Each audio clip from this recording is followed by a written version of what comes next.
तो अभी हम जो लिख रहे हैं वो क्या है बेटा, मेजरमेंट एंड यूनिट हमारा नया टॉपिक है, नया चैप्टर है और इसमें हमें फिजिकल क्वांटिटी पढ़ना है। ध्यान दीजिए जरा, क्या होती है फिजिकल क्वांटिटीज। तो फिजिकल क्वांटिटीज क्या होती होंगी उनको समझ लीजिए।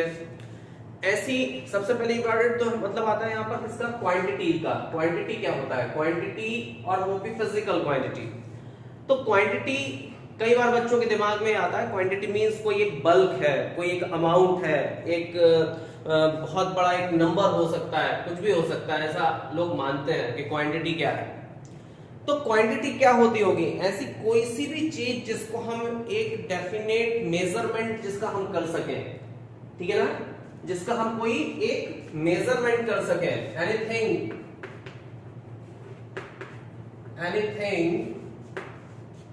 which can be measured, which can be measured with the help of any scale, with the help of any scale called a physical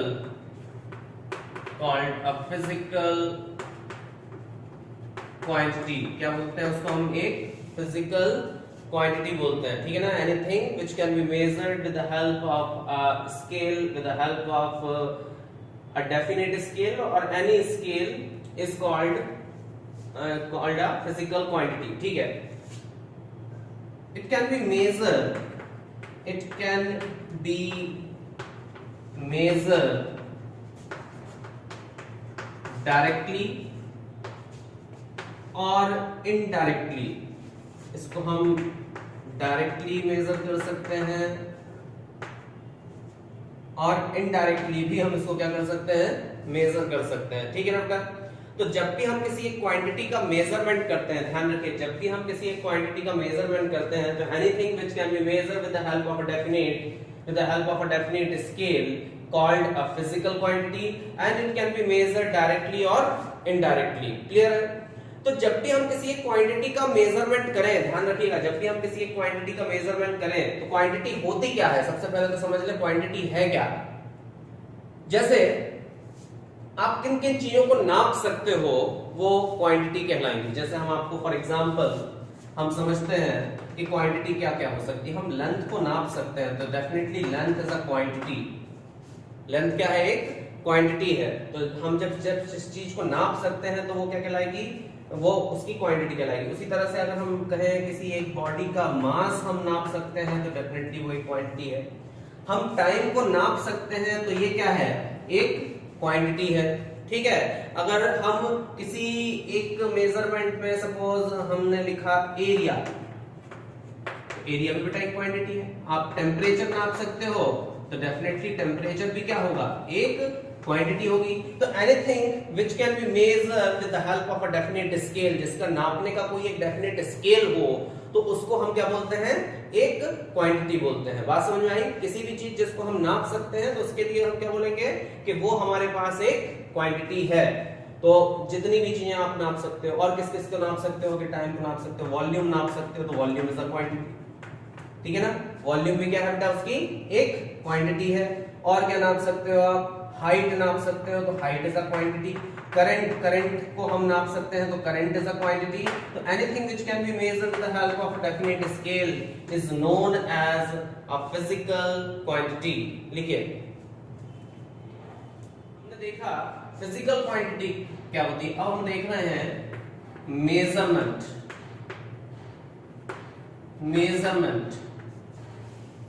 ठीक है, मेजरमेंट क्या होता है, किसी चीज को हमें नापना है। तो अगर हम किसी चीज को नापे तो कैसे नापेंगे, तो मेजरमेंट क्या है, इट इज अ प्रोसेस, एक प्रकार की एक प्रोसेस है। It is a process in which we compare, it is a process in which we compare एक प्रोसेस है जिसमें हम कंपेयर करते हैं, it is a process in which we compare amount of physical quantity, amount of physical quantity with respect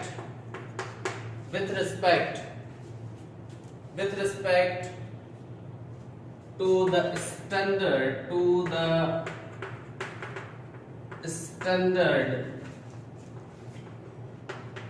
amount of quantity. क्या मतलब है देखिए जरा, with respect to the standard amount of quantity. अब आप इसको समझो, हम कोई भी एक स्टैंडर्ड फॉर्म बनाना पड़ेगा with respect to the standard amount of quantity. Standard amount of quantity का क्या मतलब, वो जरा समझ लेते हैं अपन लोग कि हमारे पास कोई एक स्टैंडर्ड अमाउंट अगर हमें बनाना है तो कैसे बनाएंगे।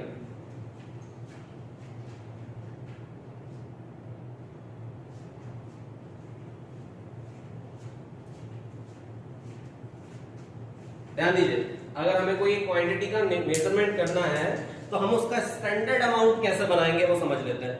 ठीक है, देखो मान लो हमें इस बोर्ड की लेंथ को नापना है। किसको नापना है? इस बोर्ड की लेंथ नापना है, इसकी लंबाई नापनी है। कैसे नापे? तो हमने बोला कि इसका एक स्टैंडर्ड अमाउंट बना लेते हैं। एक ये बना लेते हैं, हमारे पास एक पेन था तो हमने पेन मान लिया, आपके पास लकड़ी हो सकती थी, आप लकड़ी नाप लेते। ठीक है, तो हमने क्या किया, यहां पर से इस पेन को यहां पर रखा, हमने बोला ये पेन हमारा स्टैंडर्ड अमाउंट है। ठीक, हम उस समय पे चले जाएं जब हमारे पास कुछ भी नहीं होता। अभी तो आज की डेट में अपने पास एक फीट का स्केल है, एक मीटर का स्केल है, बहुत सारे स्केल है, एक इंची टैप से लेकर नाप देते हैं, इंच है हमारे पास, तो बहुत सारे स्केल है। लेकिन मान लो उस समय जब कुछ भी नहीं रहता होगा और नापना है किसी चीज को, हमें ये बोर्ड खरीदना है बाजार में जाके, मान लो एक बोर्ड हमने यहाँ पर इतना बड़ा खरीद दिया और इतना ही बड़ा एक बोर्ड और चाहिए किसी और को। कैसे नापे यार, कितना बड़ा बोर्ड मुझे एक और चाहिए, तो उसके पास पेन रखा था तो उसने पेन रखा, 1 2 3 4 5 6 ऐसे करते करते मान लो वो 10 बार आया। अब अगर हम आपसे पूछें कि इसकी लंबाई कितनी है, तो आप क्या बोलोगे कि length of this board is 10। क्या है? पेन। क्या है? 10 पेन है। तो अगर आपने इसकी लंबाई अगर नापी बेटा तो क्या निकल कर आई कि उसकी लंबाई जो है वो कितनी है? 10 पेन है। मतलब अगर हम इसको अगर हम बोलते हैं कि ये लेंथ क्या है, length is the quantity, length is quantity because we are able to measure this. अब ये जो 10 है, 10 क्या है? 10 इज द नंबर। ठीक, और ये पेन क्या है? Pen is the unit. ध्यान दो जरा, पेन क्या है? इसकी यूनिट। अब आपके पास भी पेन था तो आपने पेन नाप दिया, पेन था तो पेन नाप दिया। किसी के पास हो सकता है पेन नहीं होता तो वो क्या करता, वो ऐसा नापता, 1 2 3 4 5 6 7 8 9। कितना आया?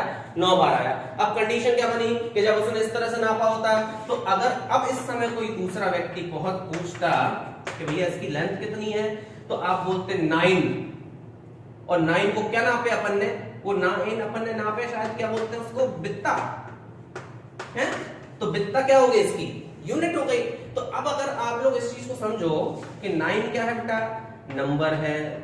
ठीक, और बित्ता क्या है? बित्ता क्या है? इसकी यूनिट है। तो भैया बित्ता इसकी यूनिट हो गई। और लेंथ क्या है? Length again is the quantity. अब ये कौन सी यूनिट निकल कर आई? बित्ता। बित्ता कोई यूनिट होती है? चलो ठीक है, होती भी, चलो इसको अपन चला भी लेते हैं। तो दिक्कत ये है बेटा कि हमारा बित्ता और एक वो पहाड़ जैसा कोई आदमी होता बड़ा सा, तो उसका बित्ता, तो वो अगर नापता तो हो सकता है उसके साथ बित्ता ही निकलते, हमारे 9 निकले तो 9। ये जो यहाँ पर ये जो फॉर्म है ना, ये पॉइंट, ये कोई फिक्स फॉर्म नहीं है। उसी तरह से पेन जो है वो जरूरी थोड़ी कितना ही बड़ा हो सकता है, और बड़ा भी हो सकता है। तो पेन भी क्या हो सकती थी? पेन भी कोई एक फिक्स्ड यूनिट नहीं है। तो हम क्या बोल रहे हैं, जब भी हम किसी भी चीज का अगर हम मेजरमेंट करेंगे, तो हम जब भी किसी चीज का मेजरमेंट करेंगे, किसी फिजिकल क्वांटिटी का अगर हम मेजरमेंट करेंगे, तो उसको कब कैसे किया जाएगा? With respect to a standard amount of quantity. तो किसी एक स्टैंडर्ड अमाउंट ऑफ क्वांटिटी से उसका मेजरमेंट करना क्या होगा? जरूरी होगा।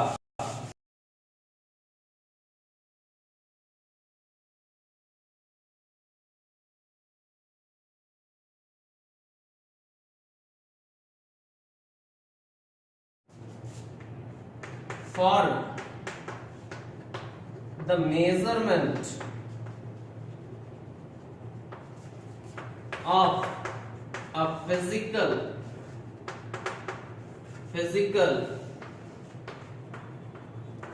quantity, for the measurement of a physical quantity we need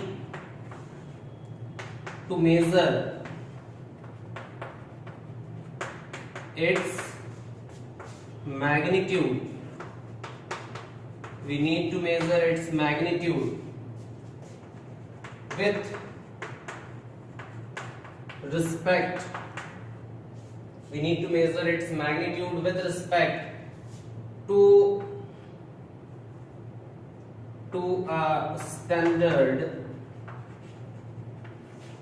unit. किसी एक स्टैंडर्ड यूनिट के रिस्पेक्ट में इसका हमें मेजरमेंट करना जरूरी होगा. तो ध्यान रखिएगा बेटा, जो क्वांटिटी है उसमें दो चीजें होती हैं. क्वांटिटी को किससे डिनोट करते हैं? Q से.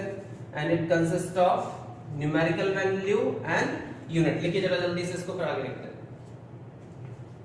अ फिजिकल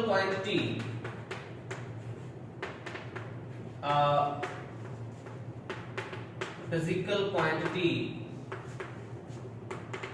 कंसिस्ट ऑफ, एक जो फिजिकल क्वांटिटी होती है उसमें क्या क्या होता है? Physical quantity consist of numerical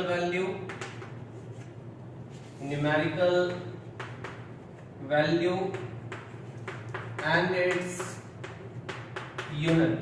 तो जो क्वांटिटी है बेटा उसमें क्या क्या होता है? एक तो होता है नंबर और दूसरा क्या होता है? उसकी यूनिट होती है. तो ध्यान रखिएगा, यहां पर जो n है ये इसका क्या है? मैग्नीट्यूड है. मैग्नीट्यूड मतलब होता है कोई भी एक फिक्स्ड नंबर, एक पर्टिकुलर वैल्यू. ठीक है ना?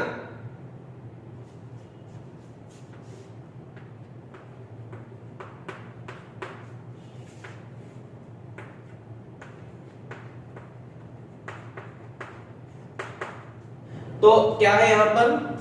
Q is equal to n u है. Q इज इक्वल टू कितना है? एन यू है. तो Q क्या है? क्वांटिटी. n क्या हो गया? मैग्नीट्यूड और a fixed number. And U is unit. For example हम आपको लिख के बताते हैं अगर कि लेंथ, किसी एक ऑब्जेक्ट की जो लेंथ है वो कितनी है? 2 मीटर है. तो 2 क्या है? उसका नंबर है. और n क्या है? उसकी यूनिट है. मीटर क्या हो गई? उसकी यूनिट हो गई. तो किसी भी चीज में जो लेंथ होगी वो 2 नंबर हो जाएगा, m क्या हो जाएगी? उसकी यूनिट हो जाएगी. तो Q इज इक्वल टू कितना हो जाएगा? n इंटू यू हो जाएगा. Q इज इक्वल टू कितना हो जाएगा? n इंटू यू हो जाएगा. अच्छा, क्वांटिटी कितना हो जाएगा? Q is equal to n u. अब यहां पर हम इसको ध्यान से समझिएगा जरा, हम क्या बोलना चाह रहे हैं. अगर हम किसी एक ऑब्जेक्ट की जो लेंथ है अगर हम 2 मीटर लिख रहे हैं तो क्या हम इसको 200 सेंटीमीटर लिख सकते हैं? बिल्कुल लिख सकते हैं. अगर हम किसी एक ऑब्जेक्ट की लेंथ 2 मीटर लिख रहे हैं तो हम इसको 200 सेंटीमीटर भी तो बोल सकते हैं. बिल्कुल बोला जा सकता है. तो 200 सेंटीमीटर अगर हम इसको ये बोलते हैं कि दोनों की क्वांटिटी का एक ही मतलब है, या तो आप 2 मीटर लिख दो या 200 सेंटीमीटर लिख दो, अलग अलग सिस्टम में. तो हमने बोल दिया इस जगह नंबर n1 था तो इधर यूनिट कितनी थी? u1 थी. और अगर यहां पर नंबर कितना हो गया? n2, तो यूनिट भी क्या हो गई? चेंज हो गई. मतलब एक ही क्वांटिटी का एक ही मतलब हो सकता है दो अलग अलग नंबर और यूनिट में. दो अलग अलग नंबर और यूनिट में एक ही मतलब हो सकता है. तो हम क्या लिख सकते हैं? For 2 different unit system. कौन सा सिस्टम में? फॉर 2 डिफरेंट यूनिट सिस्टम अगर हम लिखें तो quantity can be written as n1u1 और n2u2. वो हमने एग्जांपल आपको समझाया कि n1u1 और n2u2. And for both of the value this value can be written as constant. ये दोनों के लिए कैसा है? कांस्टेंट है. मतलब अगर हम n1u1 लिखें या n2u2 लिखें वो कैसा हो सकता है? कांस्टेंट के बराबर हो सकता है. मतलब अगर हमने बेटा चाहे तो ऐसा लिख दिया n1u1 या n2u2, या फिर हम दोनों को nu ही लिख देना तो nu क्या हो गया? कांस्टेंट हो गया. मतलब अब ये स्टेप कई बच्चों को हो सकता है समझ में ना आए. ये क्या कर दिया?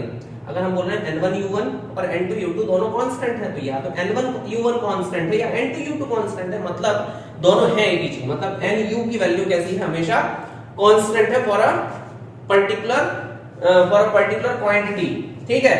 या फिर हम इसको ऐसा लिख सकते हैं क्या कि u inversely proportional to n। अगर आप कांस्टेंट हटाओगे तो प्रोपोर्शनलिटी का साइन लगा सकते हो। तो u inversely proportional to n का क्या मतलब हुआ, यहां सुनिए।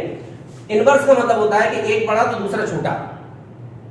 तो if n is large then u should be small. देखो जरा यहां पर जो 2 है वो छोटा है, मतलब नंबर छोटा है तो यूनिट बड़ी होगी। तो डेफिनेटली मीटर क्या होता है, बड़ा होता है सेंटीमीटर से। और अगर नंबर बड़ा है तो यूनिट छोटी होगी। तो यहाँ पर नंबर बड़ा है, यहाँ पर नंबर बड़ा है तो यूनिट कैसी है, छोटी है। यहाँ पर नंबर छोटा है तो यूनिट कैसी है, बड़ी है। दोनों एक दूसरे के कैसे होंगे, इनवर्स होंगे बेटा। तो नंबर और यूनिट कैसे होते हैं, इनवर्स होते हैं एक पर्टिकुलर क्वांटिटी के लिए। अगर आप नंबर बढ़ाते जाते हो तो यूनिट छोटी रह गई होगी। और अगर हम, इसलिए हम क्या करते हैं, कभी भी कोई एक मेजरमेंट करते हैं ना, तो जिसका नंबर बड़ा होता है तो उसको हम क्या करते हैं, नंबर छोटा करने के लिए, बार बार लिखने में दिक्कत होती है तो नंबर छोटा करने के लिए हम क्या कर देते हैं, यूनिट बड़ी कर देते हैं। तो ऑटोमेटिकली नंबर क्या हो जाता है, छोटा हो जाता है। तो ये मेजरमेंट के तरीके हैं एक प्रकार के, ठीक है ना, लिख लीजिए आप।